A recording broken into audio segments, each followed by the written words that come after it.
रसपान कराए थे, उसी रस कथा लीला का रसपान हम सभी भक्तजन श्रवण करेंगे। महाभारत में श्री कृष्ण चरित्र है, वहाँ सदाचार का महत्व दिया गया है।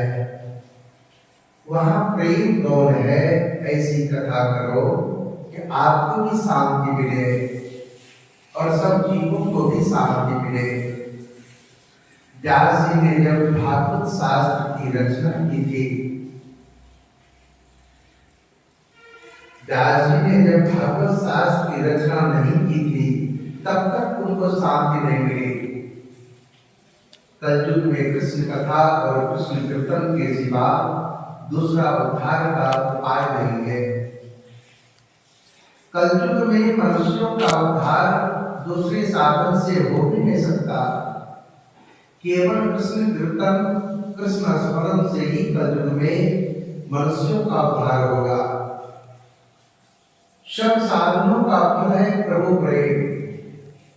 आप तो ज्ञानी हैं महाराज, मैं आपको अपनी कथा सुनाता हूँ, मैं कैसा था और कैसा हो गया। व्यास जी विश्वास दिलाने के व्यास जी को नारद जी अपने दृष्टांत देते हैं, अपने गुरुजन की कथा सुनाते हैं, कथा श्रवण और सत्संग का फल सुनाते हैं। संतों की सेवा करने से जीवन सुधरता है। नारद जी कहते हैं वेद व्यास जी से कि महाराज, संतों की सेवा करने से, सद्गुरु की सेवा करने से जीवन सुधरता है। मैं दासी पुत्र था, परंतु मैंने 4 मास कथा कन्हैया की श्रवण की, मुझे सत्संग मिला तो जीवन मेरा दिव्य बना। सत्संग सद्गुरु के द्वारा श्रवण करना चाहिए। कृष्ण कथा से मेरा जीवन सुधरा। मैं दासी पुत्र था, आचार विचार का कुछ भान नहीं था, परंतु मैंने कथा सुनी, मेरा जीवन परख गया। यह मेरे सद्गुरु की कृपा थी। व्यास जी नारद जी से कहते हैं अपने गुरुजन की कथा सुनाओ। नारद जी कहते हैं कि सुनो, मैं 7-8 साल का था कि मेरे बचपन में पिताजी की मृत्यु हो गई। मेरी माता दासी की काम करती थी, मैं भीड़ बालकों के साथ खेलता था। मेरे पुण्य का उदय हुआ। हम जिस गांव में रहते थे, वहां सुनते फिरते साधु आए। गांव के लोगों ने उन्हें उस गांव में चातुर्मास ठहरने को कहा। इस बालक को आपकी सेवा में सौंपते हैं, यह पूजा का फूल लाने का मदद करेगा, दूसरे काम भी करेगा। विधवा का लड़का है ये, प्रसाद भी आपके पास ही दे देगा। मुझे संतों के दर्शन नहीं, उनकी सेवा का लाभ भी मिला।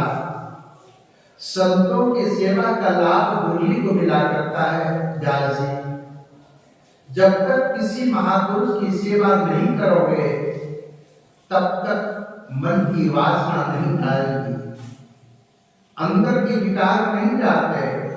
मेरे गुरुदेव सच्चे संत थे, प्रभु भक्ति में लगे हुए थे।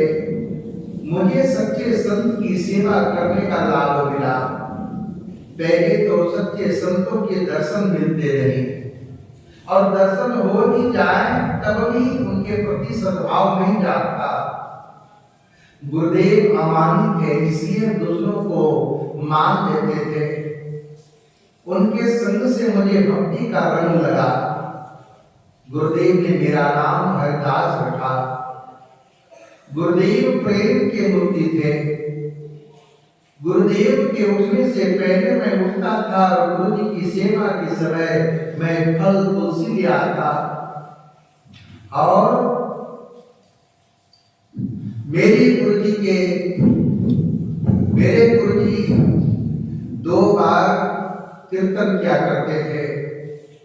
सवेरे ब्रह्म सूत्र की चर्चा करते थे, परंतु रोज रात को कृष्ण कथा, कृष्ण कीर्तन अवश्य करते।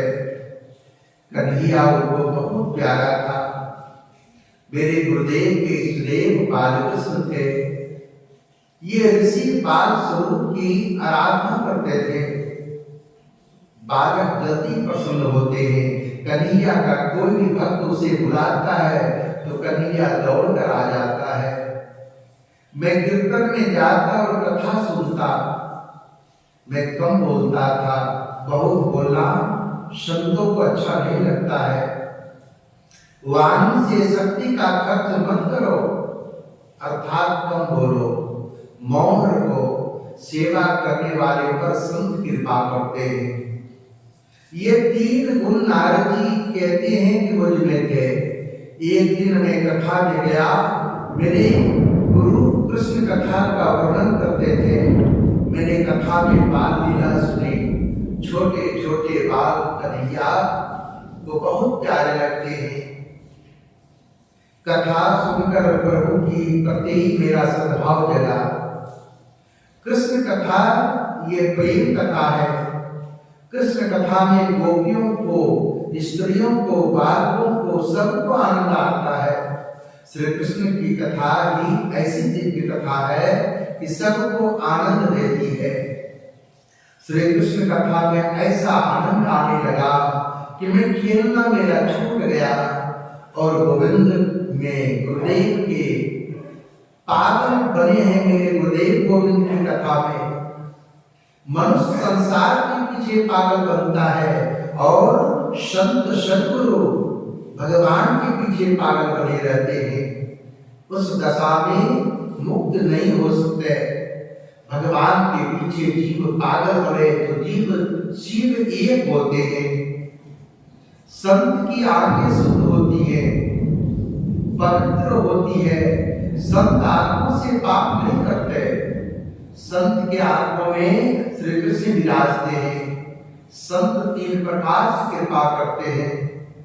संत जिसकी ओर बार बार दृष्टिपात करते हैं उसका जीवन सुधरता है। माला फेरते जिस शिष्य के याद आएगी उसका जीवन सुधरेगा। मेरे गुरु मुझे बार बार निहारते थे। गुरु जी कहते थे कि हम बच्चा बहुत समझदार है। गुरु जी को आनंद होता है कि वे बहुत प्रसन्न थे। यह जीव जातिहीन है परंतु कर्महीन नहीं है। संत जिस पर प्रेम की नजर डालते हैं उसका कल्याण होता है।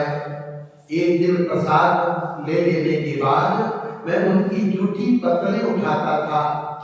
मैं दासी पुत्र था, कहे बिना मुझे खाने कौन देता। गुरु जी ने मुझे इस प्रकार सेवा करते देखा।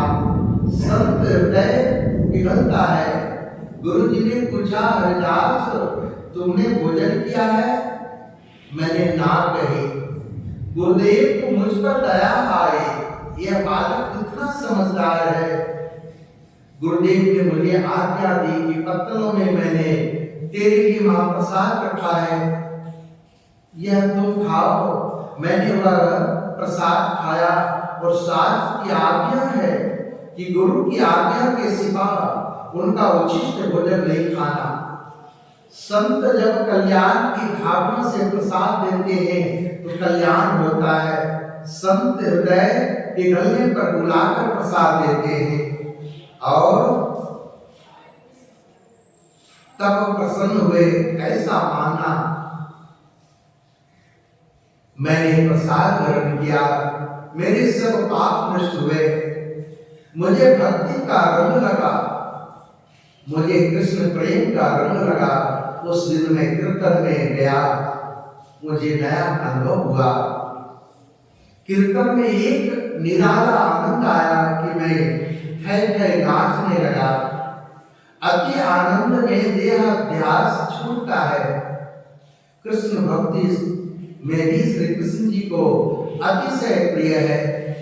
भक्ति को का रंग मुझे उसी दिन से लगा। मुझे राधा कृष्ण का अनुभव हुआ। सुखदेव जी महाराज कहते राजन, नारद जी व्यास जी को अपने आत्मचरित्र सुनाते हैं। मैं कब कम बोलता था, इसलिए मुझ पर संतों की कृपा हुई। सेवा में सावधान रहता था। संत सेवा में सद्भाव रखते हैं, परंतु गुरुदेव की मुझ पर खास कृपा हुई। मुझे वासुदेव गायत्री का मंत्र दिया। नमो भगवते तुभ्यं वासुदेवाय धीमहि प्रद्युम्नाय निरुद्धाय नमः संकर्षणाय च।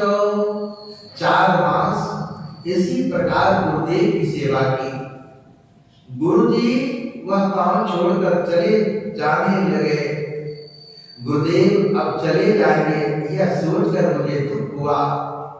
मैंने गुरुजी से कहा, महाराज आज आप मुझे अपने साथ ले चलिए, मुझे मत छोड़िए। मैं आपकी शरण में आया हूँ, मैं आपके चौके पर सोऊंगा, मैं आपका नीच से नीच काम करूंगा, मुझे सेवा में ले चलो, मेरी उपेक्षा न करो। गुरुदेव ने विधाता का लेख पढ़कर मुझसे कहा कि तू अपनी माता का ऋणानुबंधनीय पुत्र है। इस जन्म में तुम्हें उसका ऋण चुकाना चाहिए, इसलिए माता का त्याग नहीं करना। यदि तू माता को छोड़कर आएगा तो तुझे इस जन्म में लेना पड़ेगा और आगे जन्म भी माता की सेवा करना पड़ेगा। तुम्हारी माता की आय हमें भजन में विक्षेप करेगी। तुम घर में रहो, घर में रहकर प्रभु का भजन करो। नारद जी कहते हैं, आपने ही तो कहा था गुरुदेव की कथा में, प्रभु भजन में जो विघ्न करे उसका त्याग कर दो, प्रभु के भजन में जो साथ में उसका संग करो। ईश्वर के मार्ग में जो ले जाए वही सच्चा स्नेही है। मेरी माता जो मेरी भजन में विक्षेप करने वाली है, तो क्या उसे अपनी माता का त्याग मैं नहीं करूं? संसारी माँ बाप की यही इच्छा रहती है कि मेरा पुत्र विवाह करके वंश की वृद्धि करे। उनको तो ये इच्छा होती ही नहीं कि मेरा पुत्र परमात्मा में तन्मय हो, परमात्मा का भक्त बने। मेरी माता मेरे भजन में विक्षेप करने वाली है।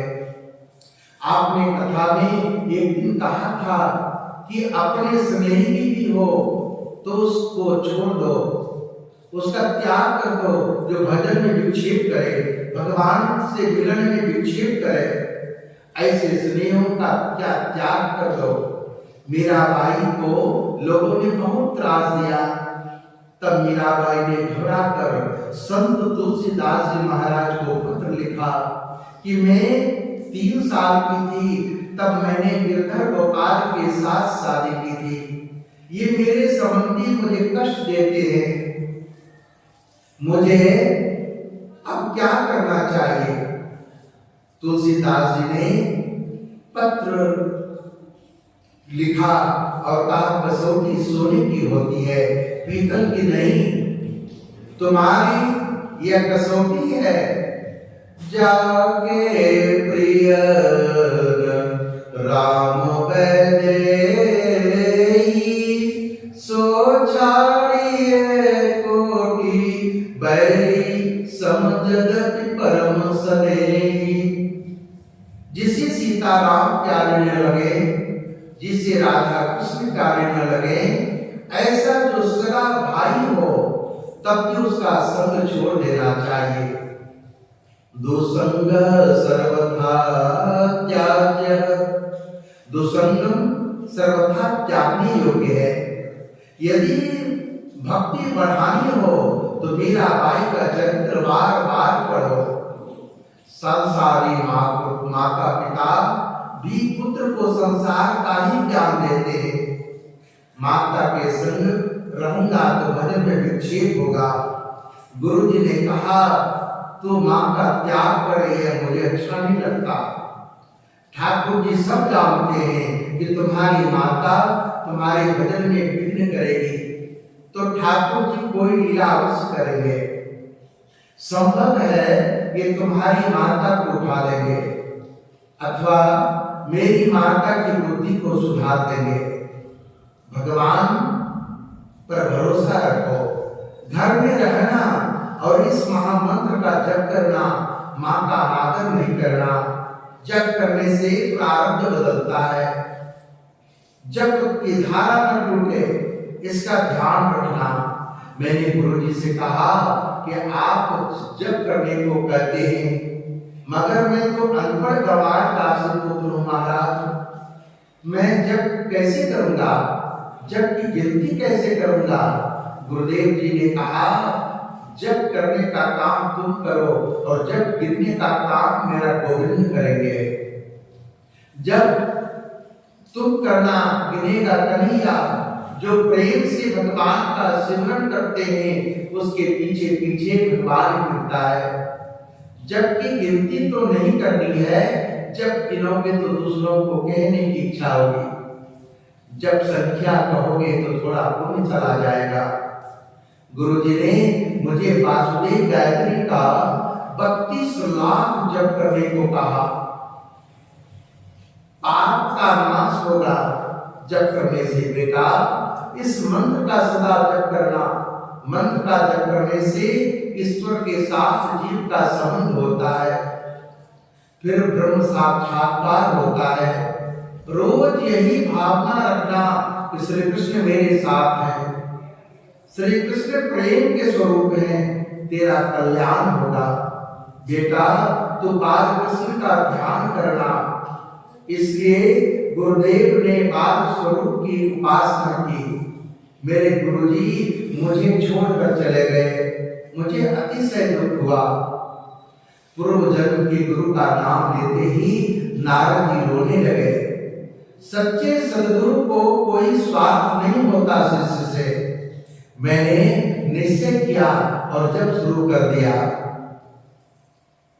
मैं सतत जप करता था, जप किए बिना मुझे चैन नहीं आता। घूमते फिरते स्वप्न में भी जप करता था। सज्जा पर सोने से पहले हमेशा जप करो। जप की धारा न टूटे। 1 वर्ष वाणी से जप करना, 3 वर्ष कंठ से जप करना, 3 वर्ष के बाद मन से जप करना और इसके बाद अजपा जाप होता है। मां को यह रुचता नहीं था, फिर भी मैंने 12 वर्षों तक 16 अक्षरी महामंत्र का जप किया। मां की बुद्धि भगवान बदल देंगे, यह सोचकर मां को मैंने कुछ भी नहीं कहा। मैंने अपनी माता का अनादर कभी नहीं किया। उसके बाद माता एक दिन गौशाला में गई, वहां उसको सर्प ने काट लिया। सूत जी महाराज सावधान करते हैं कि सर्प अपराधी को काटता है। माता ने शरीर का त्याग किया, प्रभु ने कृपा की। अनुग्रहम अन्यमान, मैंने माना कि मेरे भगवान का मुझ पर अनुग्रह हुआ है। माता जी के देह का अपनी संस्कार किया। घर में जो कुछ था मैंने माता जी के काम में ले लिया। मुझे प्रभु में श्रद्धा थी, अतः मैंने संग्रह नहीं किया। जन्म से पहले मेरे लिए माता ने स्तन में दूध पैदा करने वाला दयालु भगवान मेरे पोषण की व्यवस्था करेगा। वह क्यों नहीं करेगा? परमात्मा विश्वम्भर है। मैंने कुछ लिया नहीं, पहने हुए कपड़ों के साथ गृह त्याग किया। जिसका जीवन केवल ईश्वर के लिए है वो कभी भी संग्रह नहीं करेगा। भगवान नास्तिक का भी पोषण करता है। नास्तिक कहता मैं ईश्वर को नहीं मानता, परंतु मेरा कन्हैया कहता बेटा तू मुझे नहीं मानता मगर मैं तो तुझे मानता हूं। ऐसे नास्तिक का भी परमात्मा जब पोषण करते हैं तो मेरा पोषण कन्हैया क्यों नहीं करेगा? मैंने कभी भीख नहीं मांगी, मगर अपने प्रभु की कृपा से कभी भूखा भी नहीं रहा। मैंने किसी चीज का संग्रह नहीं किया। भगवत स्मरण करता मैं घूमता था। 12 वर्षों तक अनेक तीर्थों में भ्रमण किया। इसके बाद घूमता फिरता गंगा नदी के तट पर जा पहुंचा। गंगा स्नान किया। इसके बाद एक पीपल वृक्ष के नीचे बैठकर मैं जप करता था। जब ध्यान से करता था, गुरुदेव ने आज्ञा की थी कि खूब जप करना। मैंने जप नहीं छोड़ा। गुरु ने कहा था प्रभु दर्शन दे, तो भी जप नहीं छोड़ना। गंगा किनारे 12 वर्ष रहा। 24 साल से भावना करता था कि कन्हैया मेरे साथ है।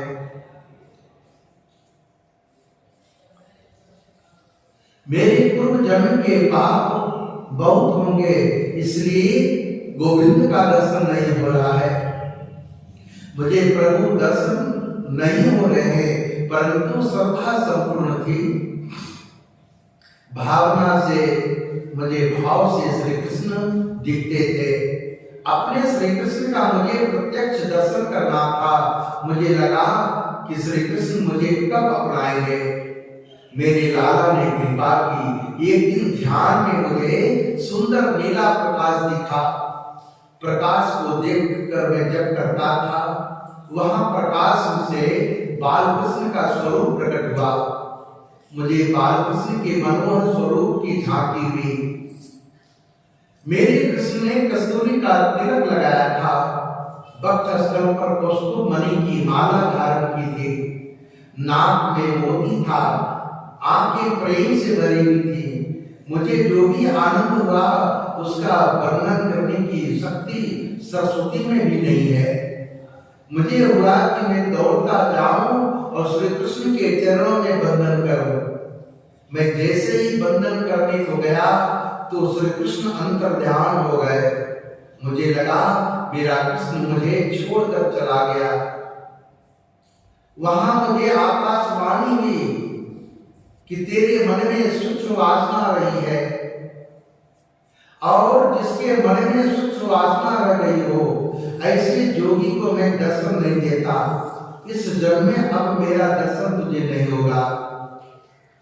यूं तो तेरी भक्ति से मैं प्रसन्न हूं। तेरे प्रेम को भक्ति का पुष्ट करने के लिए तुम्हें दर्शन दिया है, परंतु तुझको अभी एक जन्म और लेने पड़ेंगे। अभी तेरे बहुत से जप बाकी है। दृष्टि मन को सुधार। सतत विचार कर कि तेरे साथ हूं मैं। जीवन के अंतिम श्वास तक भजन करना। भजन बिना भोजन करना पाप है। इसके बाद मैं गंगा किनारे रहा। मरने से पहले मुझे यह अनुभव होने लगा कि इस शरीर से मैं जुदा हो रहा हूं। ज्ञान का अनुभव भक्ति से होता है। सारा जीवन जिसके पीछे गया होगा वही अंतकाल में याद आएगा। अंतकाल में राधा कृष्ण का चिंतन करते मैंने शरीर त्याग किया। अपनी मृत्यु मैंने प्रत्यक्ष देखी। इसके बाद मैं ब्रह्मा जी के यहाँ जन्म लिया। पूर्व जन्म के कर्मों का फल मुझे इस जन्म में मिला। मेरा नाम नारद रखा गया। पूर्व जन्म में किए गए भजन से मेरा मन स्थिर हुआ है। मेरा मन संसार की ओर जाता नहीं। अब मेरा मन चंचल नहीं होता है। अब तो मैं सतत परमात्मा का दर्शन करता हूँ। एक दिन गोलोक धाम में गया, जहाँ सतत रामलीला होती है। वहां राधा कृष्ण का मुझे दर्शन हुआ। मैं कृष्ण में तन्मय हुआ और कृष्ण कीर्तन में मुझे अतिशय आनंद हुआ। प्रसन्न होकर राधा रानी ने मेरे प्रभु से सिफारिश की कि नारद जी को प्रसाद दे। श्री कृष्ण जी ने मुझे प्रसाद दिया। व्यास जी ने पूछा कि आपको क्या प्रसाद दिया भगवान ने? प्रसाद में मुझे क्या दिया प्रभु ने? नारद जी ने कहा प्रसाद में प्रभु ने मुझे ये तंबूरा दिया। प्रभु ने मुझे कहा कि कृष्ण कीर्तन करते करते जगत में भ्रमण करो और मुझसे जुदा जीवों को मेरे पास भेजो। संसार प्रवाह में बहते हुए जीवों को हमारी ओर लाओ भगवान को कीर्तन अतिशय प्रिय है। यह बिना लिए मैं जगत में भ्रमण करता हूँ, नाद के साथ कीर्तन करता हूँ और अधिकारी जीवों का या कोई योग्य चेला मिले उसे प्रभु के धाम ले जाता हूँ। मुझे रास्ते में ध्रुव मिले, उनको प्रभु के पास ले गया। मुझे प्रहलाद जी मिले, उनको प्रभु के पास ले गया। ऐसे भक्त मिले, उन्हें प्रभु के पास ले गया। जो कोई भक्त मिलते हैं उनको प्रभु के पास ले जाता हूँ। सत्संग में मैंने भागवत कथा सुनी, श्री कृष्ण कथा सुनी, फिर भी मैंने कीर्तन किया, प्रेम लता को पुष्ट किया। अब मैं जब इच्छा करूं तभी कन्हैया मुझे झांकी देता है, मेरे साथ कन्हैया नाचता है। संत नामदेव महाराज का कीर्तन, जब संत नामदेव महाराज कीर्तन करते थे उस समय विठल नाथ जी नाचते थे। कीर्तन में संसार का भान भूले तो आनंद आए। कीर्तन से संसार का संबंध छूटता है और प्रभु के साथ संबंध बनता है। संसार के साथ संबंध छोड़ने का प्रयत्न करो। कीर्तन कब आनंद देता है? जब जीव से प्रभु का कीर्तन और मन से उनका चिंतन करेंगे, दृष्टि से उसके दर्शन देखेंगे और तभी आनंद आएगा। कलयुग में नाम संकीर्तन करने से पाप जलते हैं, हृदय शुद्ध होता है, परमात्मा हृदय में समाता है। अतः कथा कीर्तन में भजन जरूर होना चाहिए। कीर्तन बिना कथा परिपूर्ण नहीं होती। कलयुग में स्वरूप सेवा जल्दी नहीं फलती है, स्मरण सेवा अर्थात नाम सेवा तुरंत फलती है। हे व्यास जी, इस सब का मूल है सत्संग। सत्संग की बड़ी महिमा है। जो सत्संग करता है वही संत बनता है। श्री कृष्ण कथा से मेरा जीवन सुधरा है। कृष्ण कथा सुनकर मुझे सच्चा जीवन मिला है। कथा सुनकर वैराग्य करो, स्वभाव को सुधारो। और नारद जी व्यास से कहते हैं, आप मुझे जो मान देते हैं यह सत्संग का मान है। सत्संग से ही ये मैं मान के योगी हुआ हूँ। भीड़ बालकों के साथ आवारा घूमने वाला मैं सत्संग से ही देवर्षि नारद बना। नारद जी दासी पुत्र थे।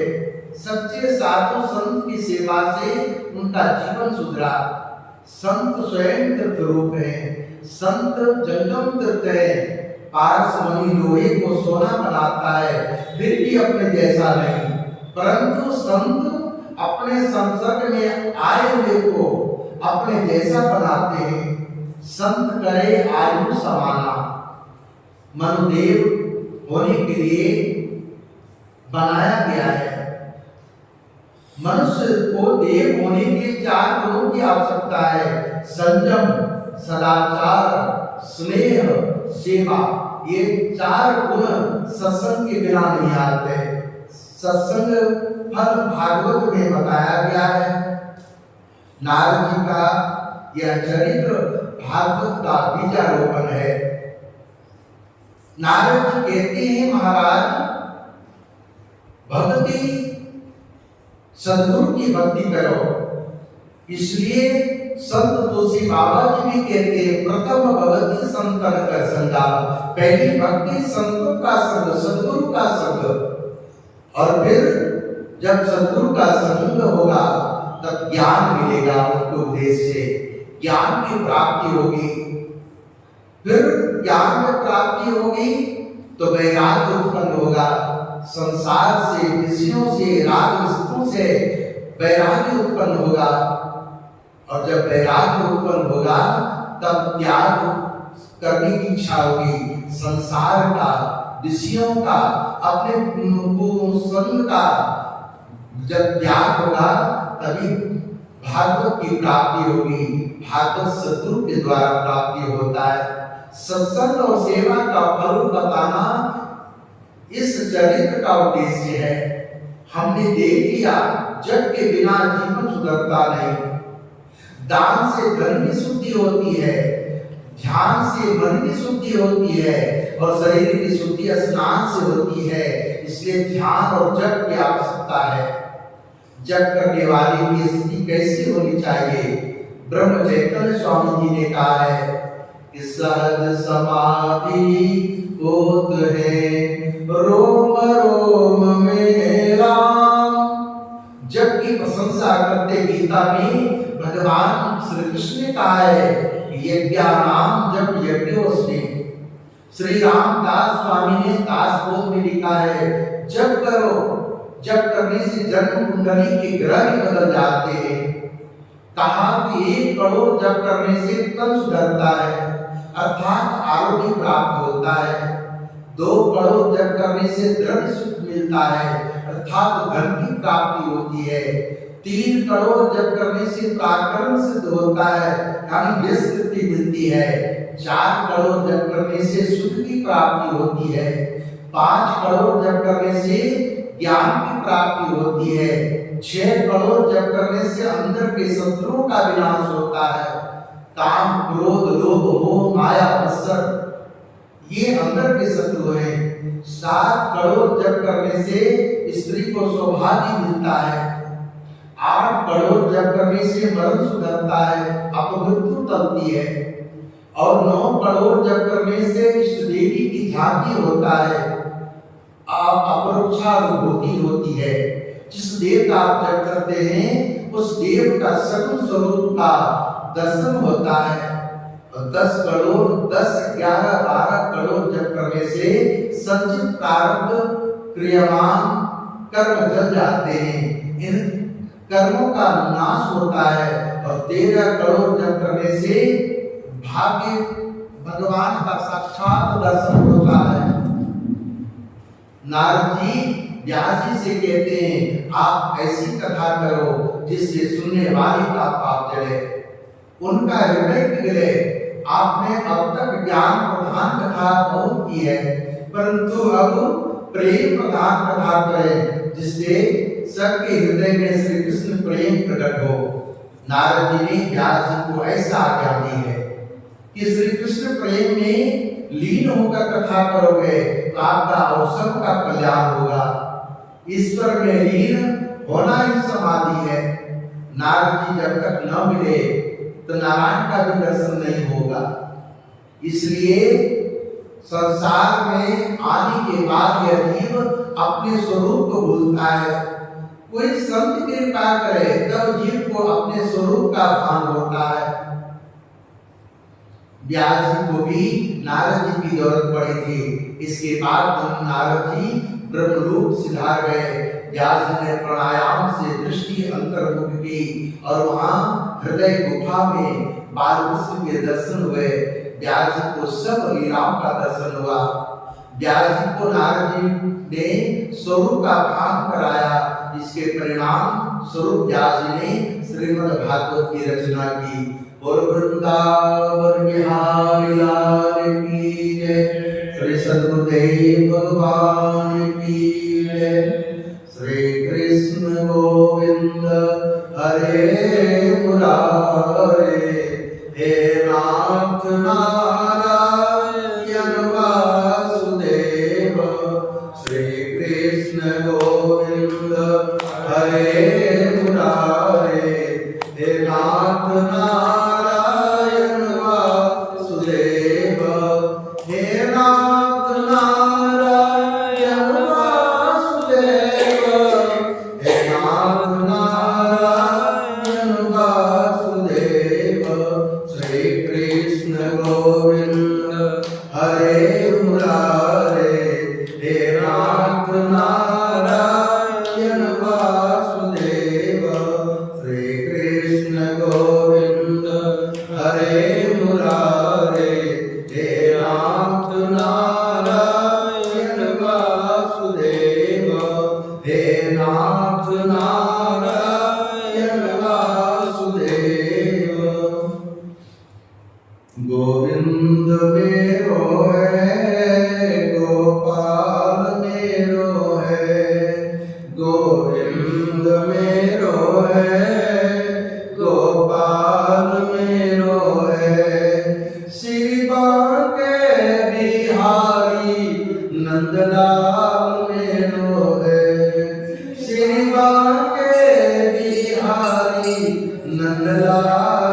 मेरो है, गोविंद मेरो है, गोपाल मेरो है, गोविंद मेरो है, गोपाल मेरो है।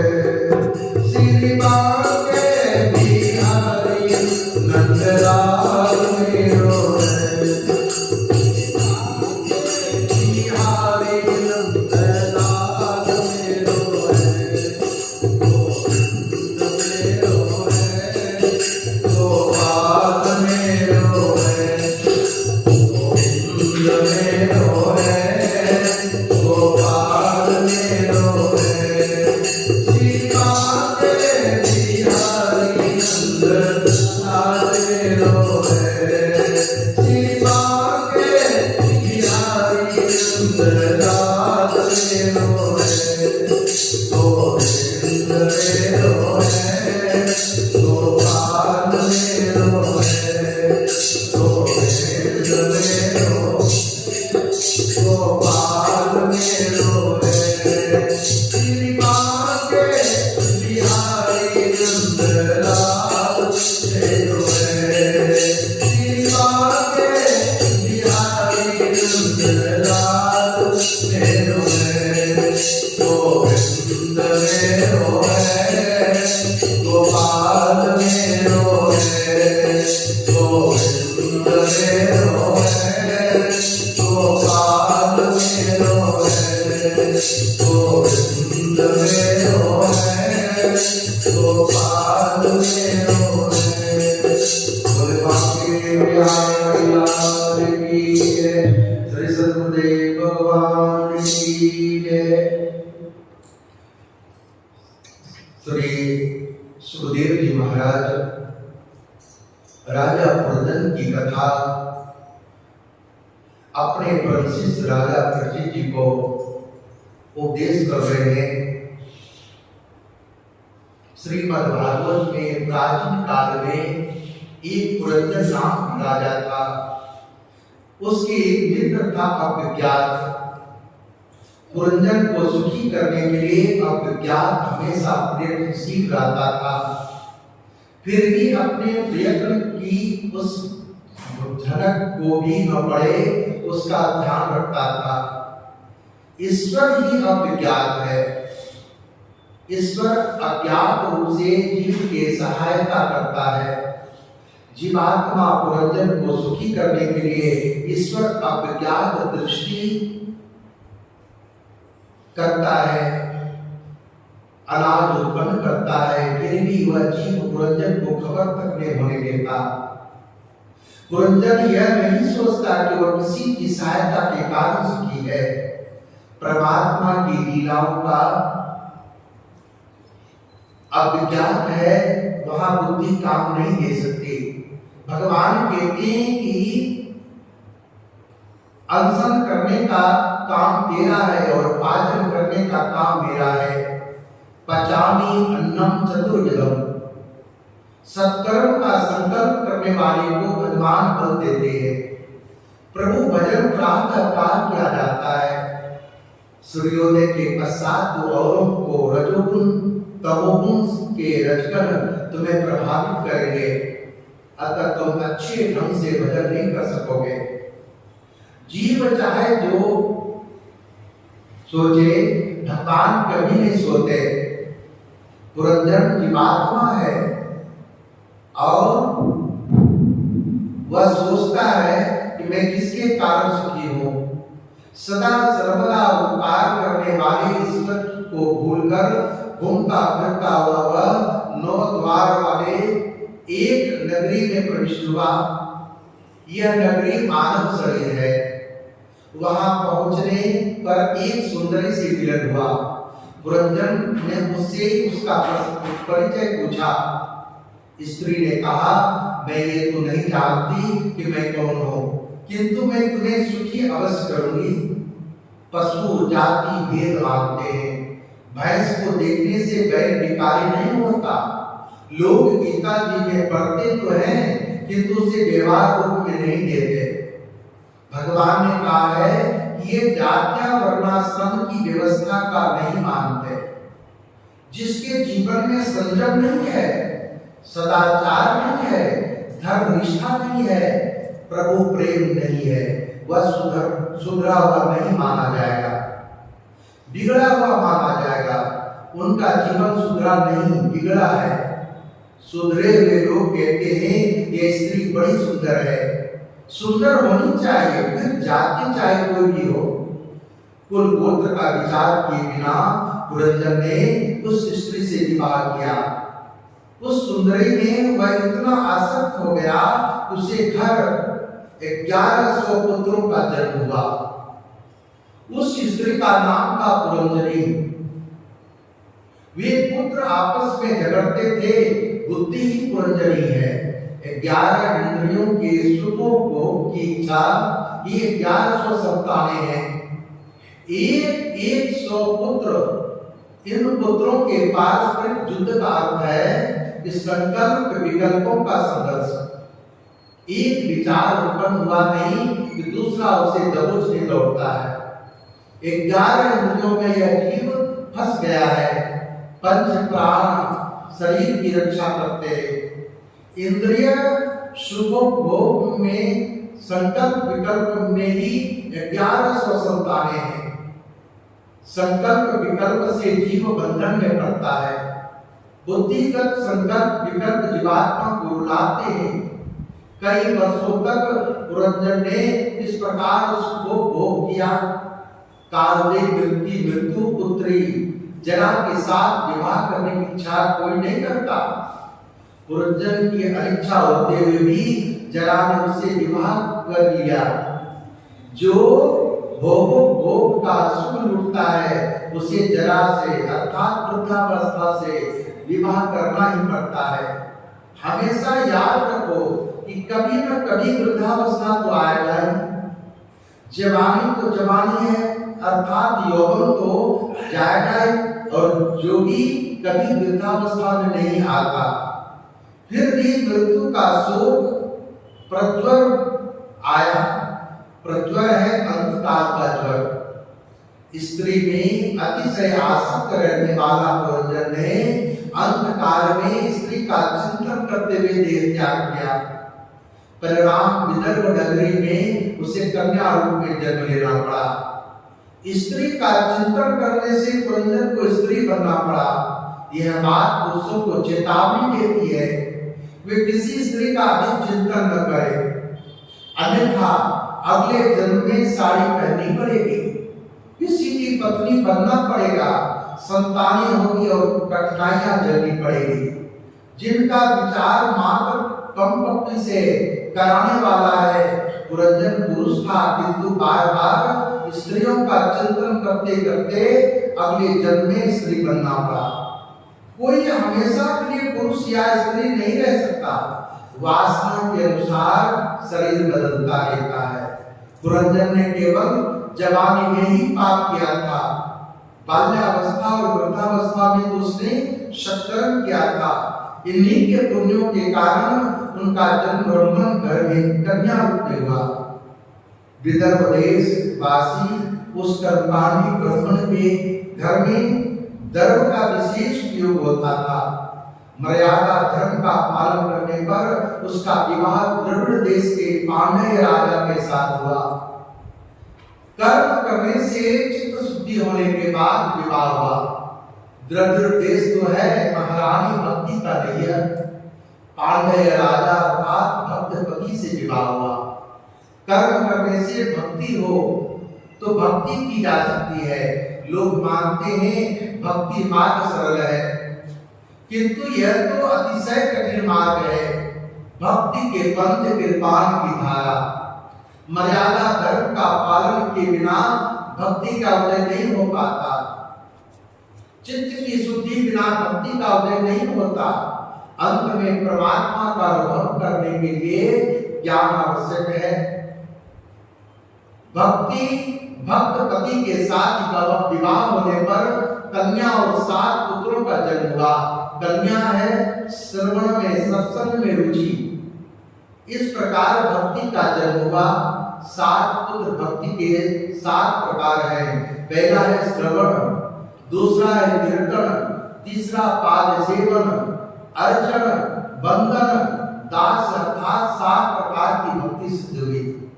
भगवान के नाम, रूप, गुण, प्रभाव, लीलाओं का कान से श्रवण, मुख से कीर्तन और मन से स्मरण करने पर क्रमशः श्रवण शक्ति और स्मरण भक्ति सिद्ध होती है।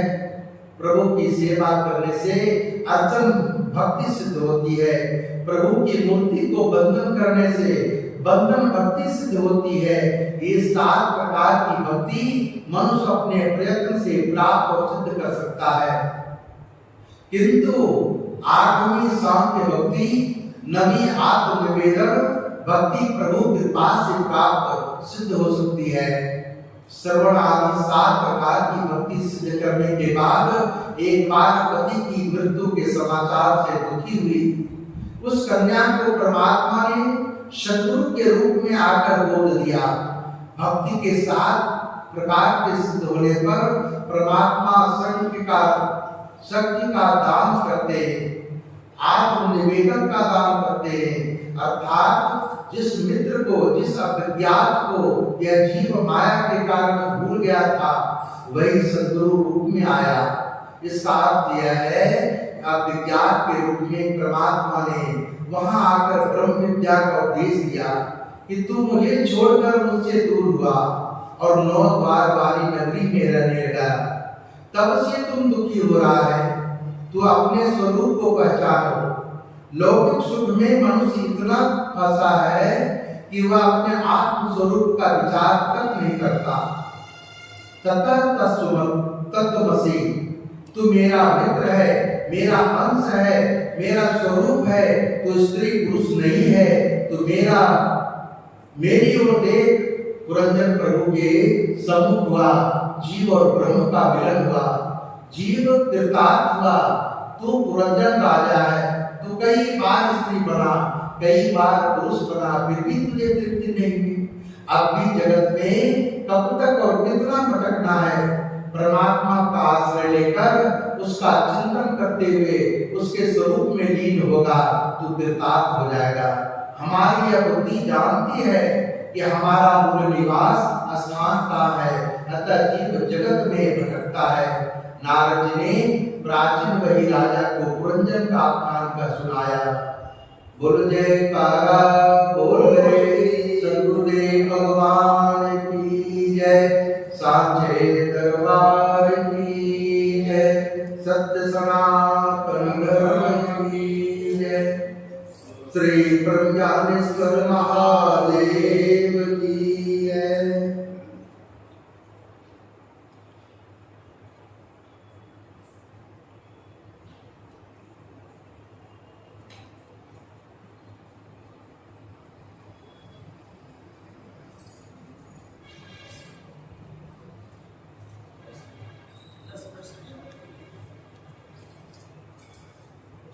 बोल जयकारा बोल रे सद्गुरुदेव भगवान की जय।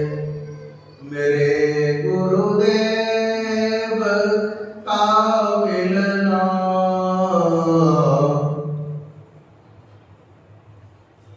मेरे महाराज का मिलना, धन्य हो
भक्ति का किया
Hare धन्य हो आए, धन्य हो आए। बोलो जयकारा बोल भगवान की जय। श्री वृंदावन